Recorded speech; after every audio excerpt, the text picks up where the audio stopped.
Hi friends, welcome. I'm Buddy Wagner, your mental health professor. Do you find yourself sometimes having internal conflicts that you can't resolve?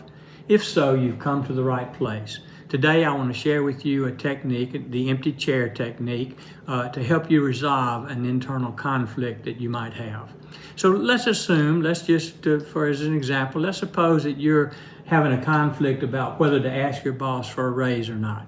You've been working at this job for 2 years, you haven't received a raise, you think you're doing good work, you think you deserve a raise, but you have this internal conflict. Part of you wants to ask for a raise, the other part of you is skeptical, is afraid of asking for a raise for fear of negative consequences.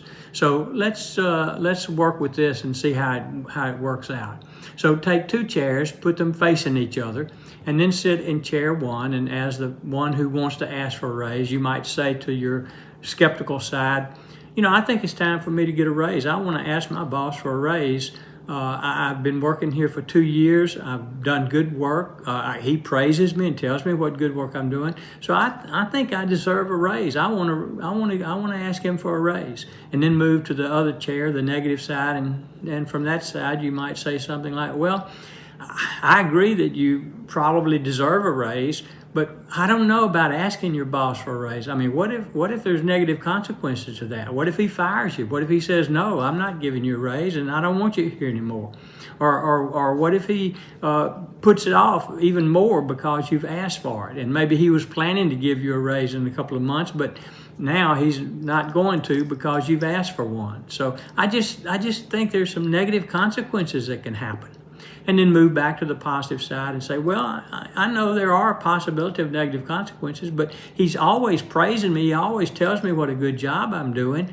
And so, I think he appreciates my work. And I don't know, why would he not give me a raise at this time? And then move to the negative side. Well, I don't know why he wouldn't. I don't know why he hasn't already given you a raise, but there's obviously some reason. And maybe he's planning on giving you a raise in the near future. And if you ask for one, then he's going to put it off and say, well, I'm not giving you one now. Since you asked for it, you need to be patient and let me decide when you deserve a raise. And then move back to the positive chair. Well, yeah, of course he could say that, but I don't know. I just think it's time, and I think I deserve a raise, and I want to ask for one. So how are we going to resolve this? And then move to the negative chair. Well, I don't know, but maybe let's put a time period on it. What if you say, okay, I'm going to wait 3 months, and during this 3-month period, I'm going to do everything I can to prove to him that I deserve a raise. And then after 3 months, if he hasn't offered you a raise, then you ask for a raise. And then move back to the positive side. And the positive side said, well, yeah, that's a possibility. 3 months, yeah, I could do that. And then I don't know what I could do during that 3-month period to prove to him I deserve it, because I think I'm doing everything. I'm here on time every day. I work until it's time to go home. I get all my work done. I do my work well. He's pleased with my work because he tells me he is. And so I don't know what I could be doing during this 3-month period to make it better, but I'm certainly willing to try that. Then move to the negative side. Have you ever talked to any of your friends about whether they've asked for a raise or not, or if they've gotten a raise, or talk to them about their ideas about your asking for a raise? Then move to the positive side.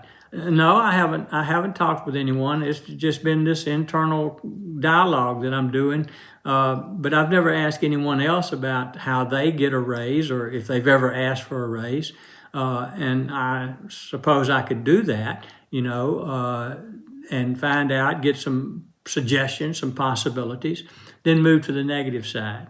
Well, I think you should do that. I think you should take this 3-month period. We'd say 3 months, you're going to ask for a raise if you haven't gotten one in 3 months. But during this 3 months, you're going to talk with friends, you're going to do research, you're going to learn everything you can about how to get a raise, how to ask for one, and how to get a raise in a positive way.